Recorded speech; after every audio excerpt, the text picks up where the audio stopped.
Hey everyone, welcome to solve problem.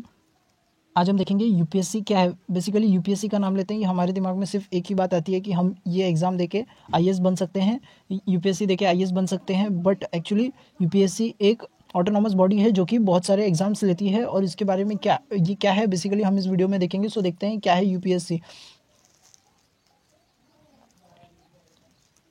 So history, UPSC की history देखते हैं। Union public service commission, इसका full form हो गया संघ लोक सेवा आयोग। ये हो गया इसका हिंदी में इसे संघ लोक सेवा आयोग हम कहते हैं। फॉर्म ऑन 1 अक्टूबर 1926, अंग्रेजों के ज़माने में बना था 93 ईयर्स एगो। पर तब ये यूपीएससी सर्विस कमीशन नहीं था, यूनियन पब्लिक सर्विस कमीशन नहीं था। पहले कुछ और था। 1935 में इसे हमने फेडरल पब्लिक सर्विस कमीशन बोला, वो भी ब्रिटिश के दौरान ब्रिटिश के टाइम पे ये फेडरल पब्लिक सर्विस कमीशन था 1935 में।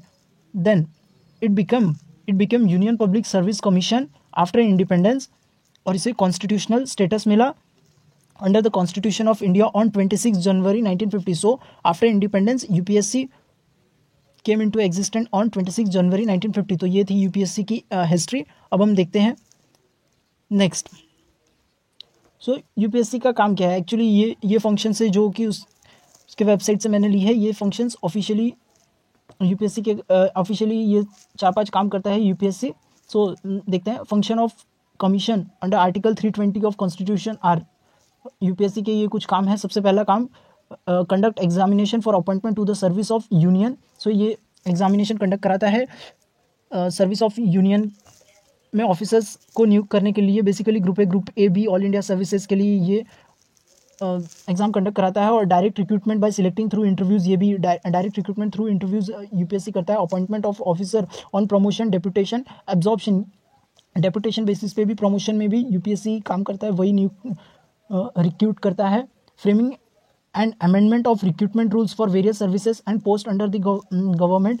कोई अमेंडमेंट करना रहा या रिक्रूटमेंट रूल में कुछ चेंजेस करने रहे या कुछ फ्रेम करना रहा तो वो भी यूपीएससी करता है। Disciplinary cases relating to different civil services, ये भी यूपीएससी करता है। तो बेसिकली यूपीएससी का काम ये है कि बड़े एग्जाम्स कंडक्ट करना ऑफ यूनियंस। प्रमोशन में प्रमोशन या डेपुटेशन बेसिस पे यही सिलेक्ट करता है, डायरेक्ट इंटरव्यू के बेसिस पे यही सिलेक्ट करता है। आगे देखते हैं अबाउट यूपीएससी देख लेते हैं हम। Union public service commission is an autonomous body, जैसे कि मैंने बोला। The chairman of UPSC is appointed by president of India. President of India UPSC का चेयरमैन अपॉइंट करता है। UPSC headquarter located at new Delhi. So Delhi में इसका हेडक्वार्टर लोकेटेड है। अब कुछ एग्जाम्स कंडक्टेड बाय यूपीएससी देख लेते हैं। सिविल सर्विसेज एग्जामिनेशन, जिसको हम आईएएस एग्जाम भी कहते हैं इन अ जनरल टर्म, ये सब तो जानते ही हैं। लेकिन इसके अलावा यूपीएससी इंजीनियरिंग सर्विस एग्जामिनेशन, जो कि हम इंजीनियरिंग कंप्लीट करने के बाद दे सकते हैं, वो भी ये कराता है। Combined medical service examination, combined defence service examination, national defence academy, ये 10+2 के बाद एनडीए में एंट्री आपकी दिलाता है, जिसमें सिलेक्ट होने के बाद आप लेफ्टिनेंट तक की बड़ी पोस्ट, और फिर Indian air force, Indian navy, Indian army की किसी भी बड़े ऑफिसर की पोस्ट पे जा सकते हैं। नेवल एकेडमी एग्जामिनेशन, ये भी यूपीएससी कराता है। इंडियन फॉरेस्ट सर्विस एग्जामिनेशन, ये भी यूपीएससी कराता है। इंडियन इकोनॉमिक सर्विस आईईएस, ये भी एग्जाम यूपीएससी ही कंडक्ट कराता है। Combined geoscientist and geologist examination, ये भी यूपीएससी कराता है। Central arm police forces CRPF assistant commandant की पोस्ट भी यूपीएससी कराता है। सो बेसिकली यूपीएससी सारे ग्रुप ए ग्रुप बी की एग्जामिनेशन फॉर सेंटर यूपीएससी ही कंडक्ट करता है। So in last, thanks for your precious time. Please like, share and subscribe. Thank you.